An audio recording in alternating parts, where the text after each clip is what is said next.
Hi everyone, Rachel from North Brisbane Psychologists here. A pretty personal blog post from me today that I hope will help normalise pain a bit for some people.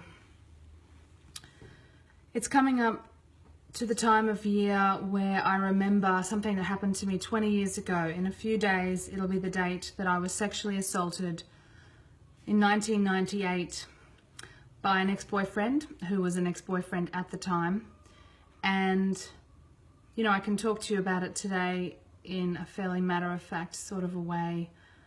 But at the time, I was traumatized, as victims of sexual assault always are. And I had some post-traumatic stress reactions for a while.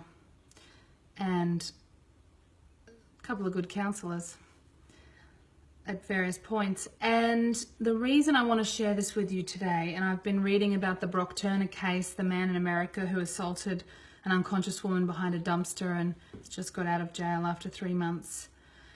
And in the wake of the Me Too campaign online and my own experience, I wanted to share a couple of reflections. Just a couple of days ago when it came to me, it popped in from my unconscious mind, because the unconscious is pretty mysterious that way, just gives you stuff. The piece that I remembered, and there's many pieces to this story, was I had gone to this person's house, apparently as a friend, out of town on acreage, and he was making me dinner, and he put a drug in my drink called Rohypnol. You've probably heard of it. And after I drank my drink, 1 glass of red wine, when I said to him, oh, I'm feeling really unwell, I'm feeling really tired, I'm feeling terrible, and I didn't think he's drugged me. Of course not, I trusted him.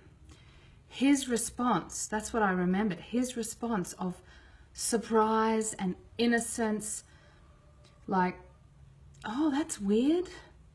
Gosh, you better come and lie down. Which I did, and I passed out. And you know what happens next in a situation like that. And all I could think as this part of the memory came back to me was, that's evil behavior. And I almost never think in terms of evil. It's not a word I use in my work as a psychologist.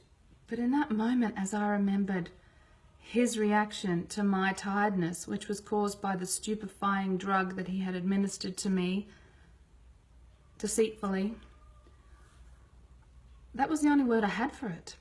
And in my job as a psychologist, I see a lot of clients who've experienced trauma as a result of other people's evil behavior. And so I wanted to say this to those people, anyone who's experienced distress or shock or trauma in their past, which is a lot of people. A human being is a vast landscape of memories and feelings and thoughts. And we need to welcome all of that. We need to accept all of that. We can't reject anything. If our unconscious mind gives it to us, it may not be pleasant or easy to deal with, but we need to digest it all. We need to integrate it all. You know, we have to function at the time and get through the situation, and I honor those survival mechanisms and defense mechanisms very much. They get people through. They come with survival success. But at some point, the unconscious mind gives it back to you. And it shows up and it says, here you go, now you got a deal. And so, you know, is it going to hurt to face that pain from the past? Yes. Is it going to make you cry? Yes. Is it going to hurt like hell? Yes. Can you tolerate it? Yes. Can you learn to bear the unbearable with support and patience and love and acceptance? Yes, you can learn to tolerate the intolerable. You will find it is tolerable with support. And you will be able to integrate it into your story, incorporate it into your story, as I have done. And whether you tell your story to others or not, never be ashamed of your story. Life is full of joy and pain and praise and blame, and trauma is a part of the package deal for many human beings. But if you can have an empowered relationship with your past, with your memories, position yourself in a way that you feel, as I have done, empowered as a human being. It's integrated. We think of people with integrity as honest and strong and trustworthy. Well, we don't get integrity until we integrate the different parts, the lost parts of ourselves. And then we can have integrity. And so never be ashamed of what's happened to you. If you have been traumatized, if you have been victimized. You know, I don't know what happened to that man who raped me 20 years ago. I know that he got off all 5 charges, according to a mostly older white male jury.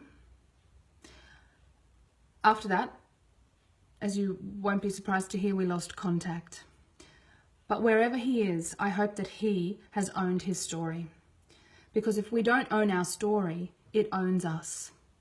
If we deny our past, if we deny our stories, it does define us. But if we come out of denial, it doesn't have to define us. It only has to be one piece, a small piece of our story and of who we are. But to integrate ourselves, we bring together the pieces of ourselves, our memories, our thoughts and feelings, in a way that pieces the puzzle together and then can be useful in the world, do good in the world. That is possible. I think I'm a living testimony to that, as are many people I know. So that's my main message here, is the unconscious mind works in funny ways. Trust it. It knows how to integrate. Allow it to do that.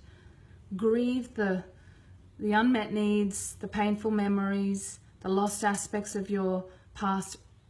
Grieve them in order to accept them. Grief leads to acceptance. You know, I can stand here and talk like this, but, you know, in case any of you out there think that your pain is abnormal, or even that psychotherapists don't have trauma or tears or pain, we do. We're all in this together. So do the work. Don't be ashamed of your story. It will help you when you own it, and it will inspire others. Till next time.